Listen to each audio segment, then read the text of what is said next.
Today on Robinson Ventures Radio, we are joined by Dr. Holly Howat, founder of Beacon Community Connections. So, good afternoon, Holly. Hi, how you doing, Sam? I'm good. Holly, would you give our listeners a little bit of insight into who you are and what you do, please? So I am the founder and executive director of Beacon Community Connections. We are a health support organization that operates as a 501c3, addressing social determinants of health through non-clinical case management. Okay, so for our listeners who do not know what social determinants of health through non-clinical case management means, what exactly does that mean? What is it? So a little bit more about what we do. Basically, we connect people to resources, and we're particularly interested in helping vulnerable or at-risk populations. So that could be someone that visited the emergency department or was hospitalized. That could be someone that is involved in the criminal justice system. And what we do is once one of our partners refers them to us, we call them on the phone and talk to them and figure out what they need. And then we have procedures and lists of resources, and we figure out what's going to be the best resource for that person, connect them to it, and then follow through to make sure that that need was resolved through that resource and we don't need to do any more work. So, what kind of results have you seen through your work? I mean, it sounds very interesting. It sounds like somebody comes into a hospital, a health system, into the criminal justice system, and then they have these exacerbating factors like homelessness, like lack of transportation, access to food, and then you get them that. And so, what kind of results have you seen from these activities? It's just been almost beyond belief, the kind of results that we get. In our first year that we were doing work, hospitals had about a 15.5% readmission rate within 30 days. What that means is out of 100 people, 15 people would return back to the hospital within 30 days, which ends up costing hospitals, insurance companies, the patient a lot of money. People that went through our services had readmission rates of about 5 to 7% within that 30-day window. So we were able to significantly reduce the amount of people going back to the hospital. Similar results with emergency department visits. About 30% of people that visit the ED emergency department come back within 30 days. People that receive our services is at about 11%.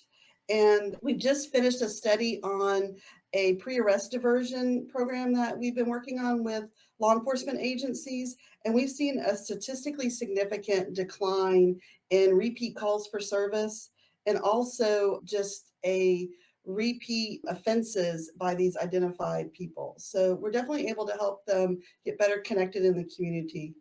So it sounds to me like equal parts of balance of passion and purpose that you've got going on, right? You've got your passion for helping people, and then you have to connect that with a purpose that provides a result, and at the end of the day, helps drive that business forward. It's a nice confluence, it sounds like, of both. Yes, and I think also something about being in the right place and the right time and having the right idea that helped. And then, like you said, with the passion and the purpose has just made us really successful at what we do. What made Dr. Holly Howat decide to found Beacon Community Connections? Well, that could be a long story. So, how far back do you want to go? As far back as take the listeners through it. What's the journey that got you to where you are now?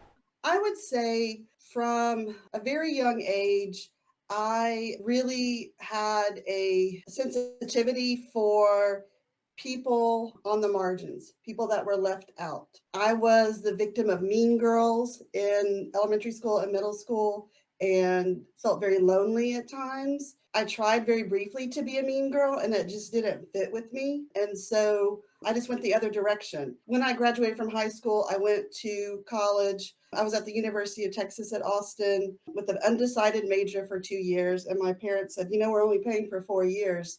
So you better pick something or find a way to pay for it on your own. So I took a career counseling class and discovered speech language pathology or speech therapy, which I never heard of before. And so it seemed great to me because I was interested in teaching, but I didn't want to deal with 30 kids at one time. I thought about psychology, but I didn't want to listen to people complain about their problems all the time. So this seemed like a great thing to do. So I changed my major to speech therapy, and then later found out you had to have a master's degree to practice. So, but graduated, went to a master's for my master's at Our Lady of the Lake University in San Antonio. When I had my very first, I still remember having my very first client as a speech language therapist, and just feeling like, oh my gosh, I helped this kid. Just in that 30 minutes I was with them, just it was such a powerful feeling to really, see that in action. And so I became a speech therapist. I was a speech therapist for almost 10 years. And then I decided I wanted to get my PhD and looked around, and UL Lafayette had just started a PhD program. I applied there in one other place, and ULL paid me. They offered me a graduate assistantship. And I said, okay. I moved to Lafayette, which y'all have made that journey as well. I moved to Lafayette, We sure have. and I love Lafayette, but I really had no intention of staying. And then I met a Louisiana boy and fell in love, and here I am. And I've now lived in Lafayette for 20 years this year. This August will make 20 years that I've lived in Lafayette. Once I graduated from PhD school, I needed a job, and I started working at a research center at UL called the Picard Center, which does a lot of evaluative research. And so I evaluated after school programs, I evaluated school discipline programs, a coordinated school health initiative, juvenile justice, all these kinds of things. It was very interesting. I love to learn. I love research questions. Sian and I actually overlapped. We were kind of across the street neighbors, I think, for a little bit when you were at CBIT. I can't remember what CBIT stands for. It was the Center for Business and Information Technology and the Center for Visual and Decision Informatics at the University of Louisiana at Lafayette. So yes, we were neighbors across the street, running in part two different parts of the university's research activities. And an opportunity came for me to work with who was the then Sheriff Mike Newstrom was starting something called the Criminal Justice Coordinating Committee. And he knew I was really good at getting people together and talking. So I did that for a few years. While I was doing that, the committee, which is made up of criminal justice stakeholder leaders and community stakeholders, really identified the over-incarceration of people with mental illness as a priority for them. So I started looking around the country at different programs. And that was, just as an aside, that was not a full-time job. So on the side, I did grant writing, including grant writing for what was then Lafayette General Foundation and Lafayette General Health System. And my direct report was Cian Robinson, which is really where I got to know him pretty well. We worked on a lot of great projects together. As I'm looking for these things, we found a model in San Diego where a hospital and a 211. What's a 211? Oh, a 211 is 911, but not for emergencies. So if across the country, anyone can dial 211 and you'll be connected to an information and referral center. And so if you just need, hey, what's the number for the local food bank? Or, hey, where can I get a COVID vaccine? You can call that number and they'll give you the information that you need. And so we were working together at the time at Lafayette General, now Auctioneer Lafayette General, where we were discussing different things that the health system was encountering and the criminal justice system was encountering, and the different assets we had in the community.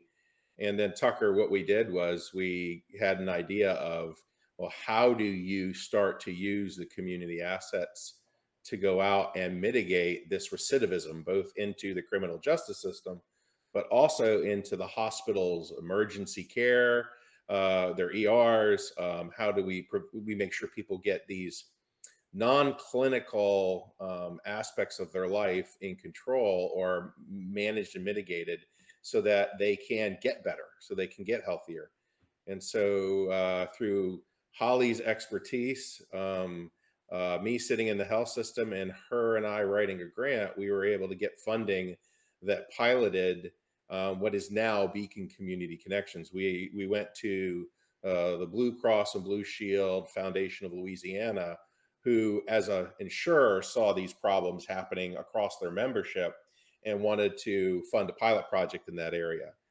So we were able to get a grant there, and from there it became so evident from the data that we collected. And that's one thing everybody needs to understand is like Holly is data centric. Even though you're in that social side of the world, right?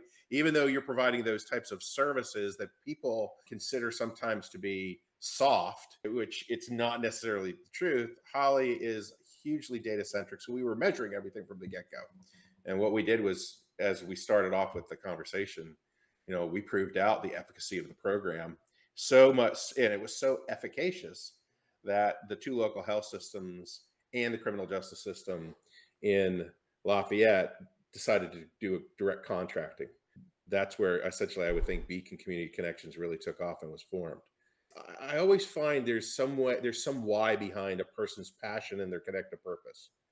Like I was talking about before, that high that you get from helping somebody, it's powerful. And I think that's really what drives me is knowing that what I'm doing is helping so many people. We have about 460 clients on our caseload right now. And we just passed the 2,000 mark for the year. So we've already worked with or are working with 2,000 people that need our help. And that's really just a drop in the bucket of the people that we could serve. And so I don't want to see anybody left behind or left out when all it takes is a little bit of time and a little bit of caring to get someone back on their feet. One of the things in our mission is the first word in there is empower. And that's really what we're about is empowering people. We're not a continual crutch. We're with people for a short period of time, about 60 to 90 days. But it is about getting people back to where they can advocate for themselves. So in all of this, can you identify some of the major adversities that you faced with getting, to where you are today, both personally and professionally? I would say one of the biggest challenges for me in the beginning, and it's still somewhat, is imposter syndrome. If you would have asked me, before 5 years ago, if I would ever be running a business, I would have said, no, I don't know anything about that. I can now pretty comfortably say that I'm a businesswoman. 2 years ago, I won a Woman Who Means Business award. And I felt like such an imposter at that time because I felt like I was not a businesswoman. It's really taken me that long to really see that, I am one. I have developed the skills. I have learned, and I'm still learning every day. I'm learning something new about business and running a business. That's like the biggest internal challenge. I would say from, if you want to talk about just a business standpoint, it's managing risk, knowing when to take a risk and when to not. And I know, we've been talking about that, in other conversations. That's really something that's really right in front of my face right now, I guess. Yeah, it's the conversation that we've had has been, what you know what you don't know. It's the don't know what you don't know that keeps you up at night, right? And it's Mm-hmm. that in inherently that's the risk calculus that you're working on. It's where do you want to invest? And in your instance, as a community-owned non-for-profit, right? You see no margin, no mission, but you still have to take what money you do have and invest it in what? Is it a new product, a new service? It's definitely investing in your mission, vision, values, your people, your tech stack, right? All that good stuff. But it really is that risk calculus of what's next. Beacon has been a phenomenal success story in the Acadiana area. And I would say even some other locations within Louisiana, right? But Mm-hmm. now it's an opportunity to continue to expand that in Louisiana and then even think through further expansion.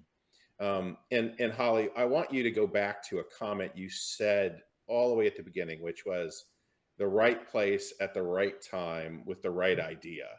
And so why is social determinants of health and Beacon at the right place at the right time with the right idea? And this ties back to risk.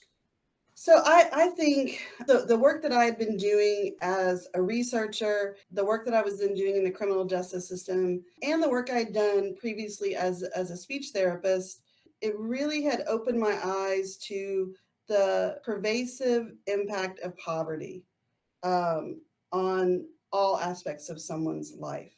Um, and what's there's no silver bullet that's gonna fix that. but are there things that you can do? So we were looking at all of these things and how we could help people right when the term social determinants of health kind of started becoming very popular in healthcare terms. I know Yeah, people it outside of became very healthcare terms buzzy, right? It are became not like a gonna, buzz phrase. but really, if you want to use a different, they're wellness factors.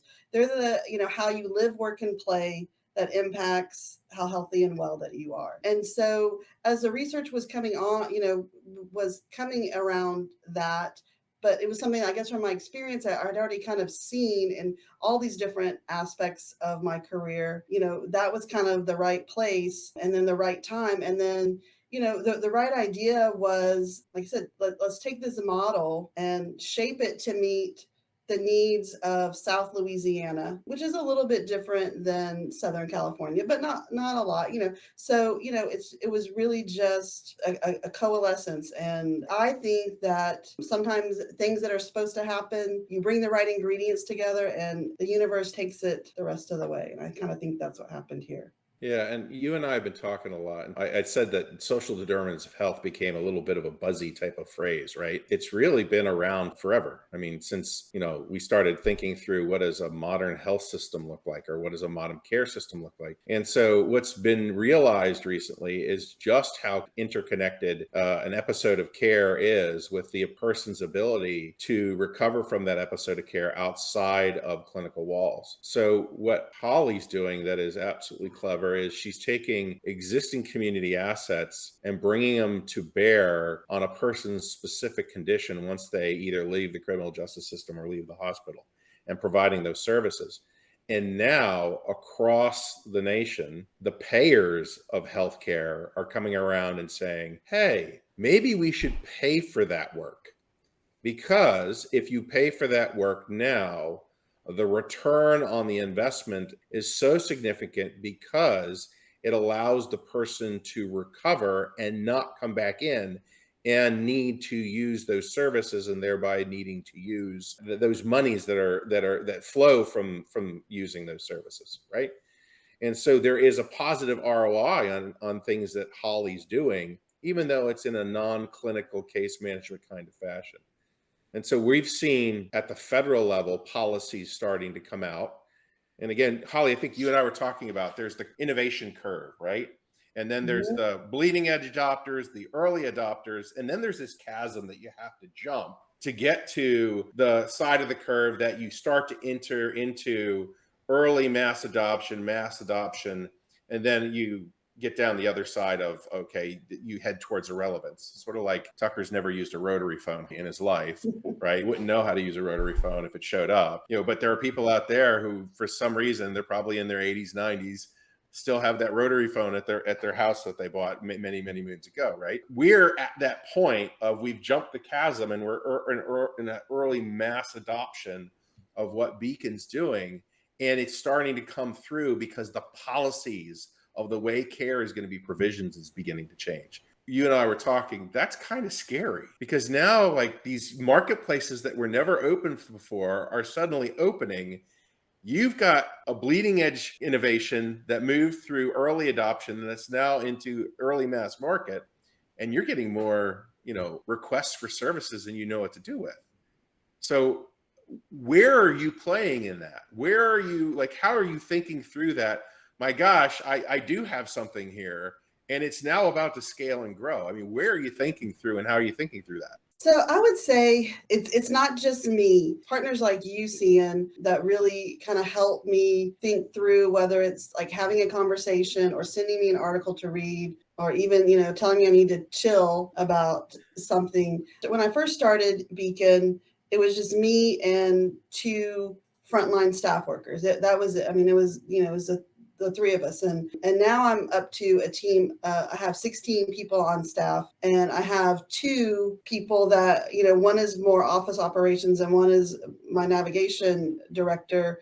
And I think just, the three of us kind of thinking through, we all have different personalities and are able to bring something unique to the table and just kind of think through stuff. Someone a long time ago, and this is a quote, and I don't know who said it, but the response to the urgent is to slow down. And so, like, when you're panicking and freaking out about stuff, like, take a beat. It's okay to pause and reflect. You don't have to give into that panic. And I think that quote, helps me a lot.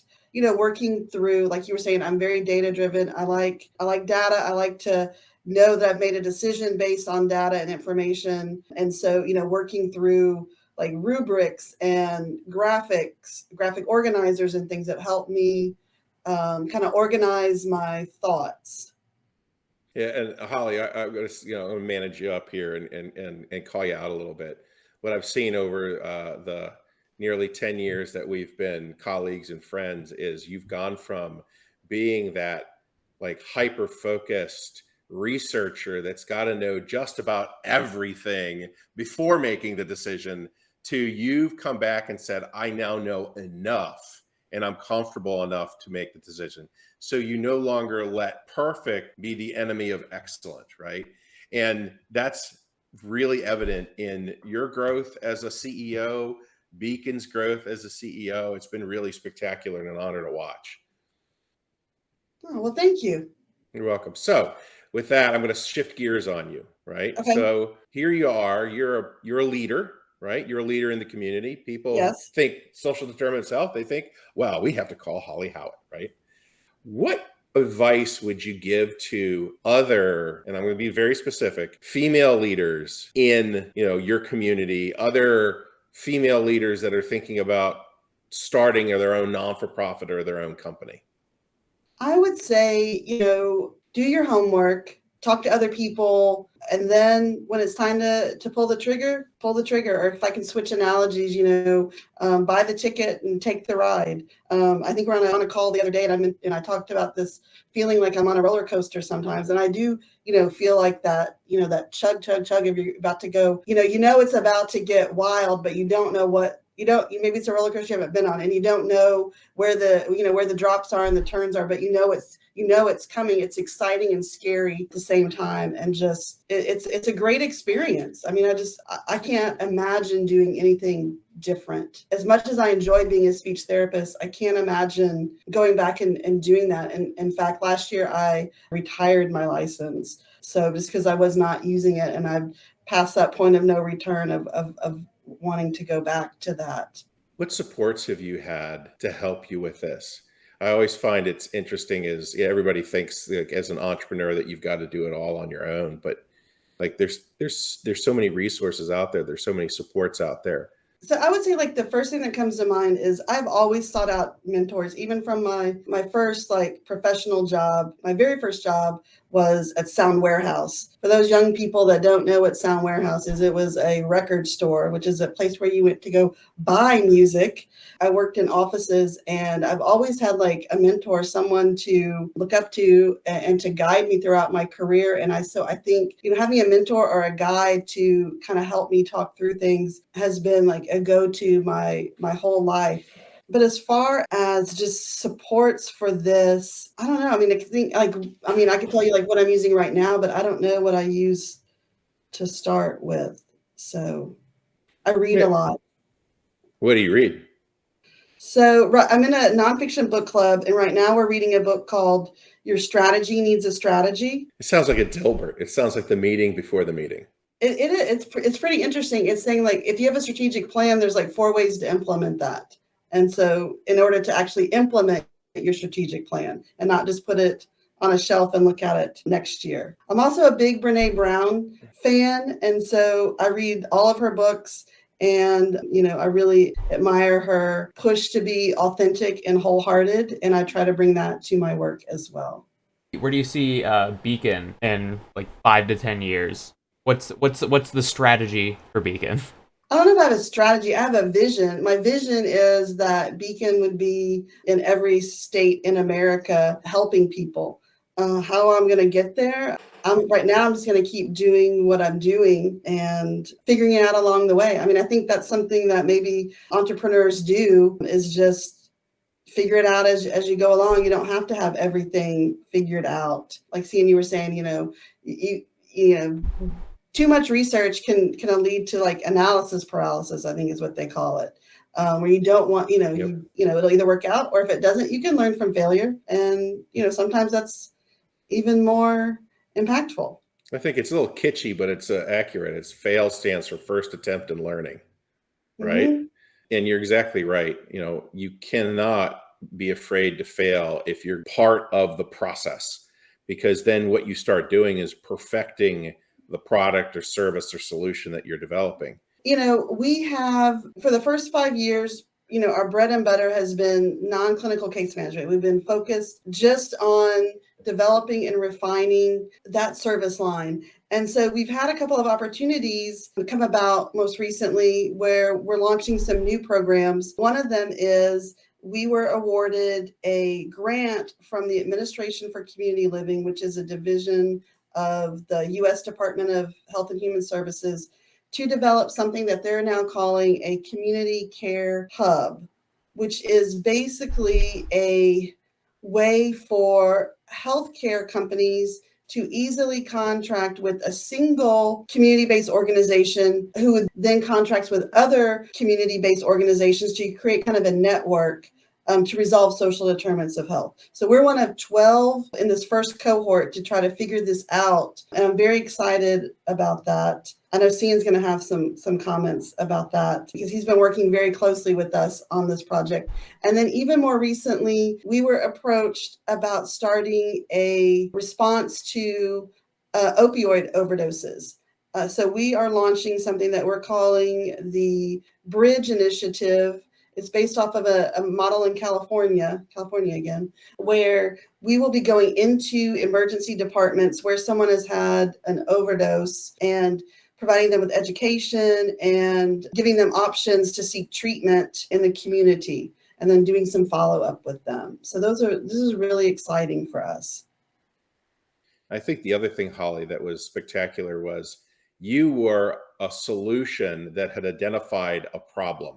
You weren't a solution in search of a problem, right? And so you were providing actual valuable products and services to a very highly defined problem. And I would submit that the problem was known, but man, did folks not know just how bad it was.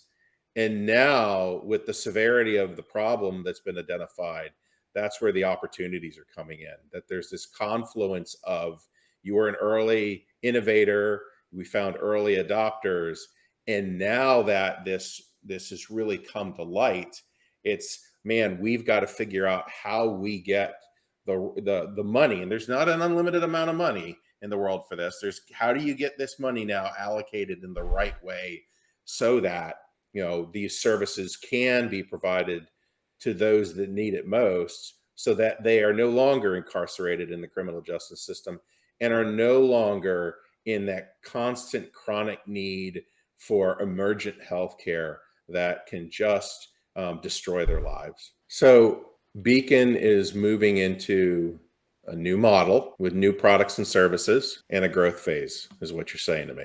Yes, while still trying to expand our navigation. It sounds to me like it's solid social entrepreneurship, right? It's just this beautiful confluence of the identification of a problem that is a social problem, and coupled with the starting of a brand new company, albeit a non-for-profit, to help address those. I think the potential is there. And really, we've created, I was talking about graphics earlier, we've created a graphic, I'm calling it the Beacon molecule. I'm going to trademark this one day, I think. But basically it helps us keep our core as our core. And so the peer navigation and this community care hub, it helps us do navigation better, is why we're taking that on. Whereas we have been asked to start helping hospitals transition people into nursing homes. That's something that we've kind of said no to because it doesn't really help us augment the navigation stuff that we do, if that makes sense. Is it hard to say no? For me, yes, because I want to help everybody. And then what makes you say no?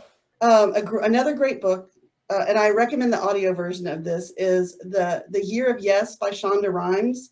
And so I listened to her book where she said yes to everything. And when part of what she figured out during this year of yes is that every time she said yes to something, she was saying no to something else. And so I've tried to think about that. And so whenever I say yes to something, what am I saying no to? I don't want to say no to our core business model, our core services. So that makes me say no. All right, so we're going to wrap it up here a little bit. What's one thing that everybody should know about you that they don't? Well, there's probably a lot. I'm pretty private person. I was gonna say that you want to disclose. Let's see. I would say that I'm a very shy person. And while that sometimes doesn't come across because I do have like a public persona, I can play the role of someone that likes to be out in the public and meet people. And I do enjoy meeting people and stuff, but I'm probably more of an introvert at heart. I would say one other thing that someone, if they don't know this about me, then that they should. I am a fourth generation Texan. I love tacos and I could eat tacos for breakfast, lunch, and dinner just about every day, as long as I had a little bit of chocolate along with it. So if somebody wants to really like try to get into good graces at Beacon and they're coming on a sales call, they should bring you tacos and chocolate. Yes. I mean, Breakfast tacos in the morning, any kind, tacos in, regular tacos in the afternoon. Yes. Or some chocolate. Yes. well, we got there are chocolate dessert tacos, so you're covered there as well. There you go. Well, Holly, we really appreciate you coming on and recording this with us today. You're officially guest number 2, right? So we are very thankful for you and your willingness to sit down with us today and have this chat. Just look for so much continued growth and success for both you as well as Beacon here in the future. If you'd like to learn more about Beacon Community Connections, you can check all the links in the description, including their social media and their website. As always, thank you for listening. This is Robinson Ventures Radio.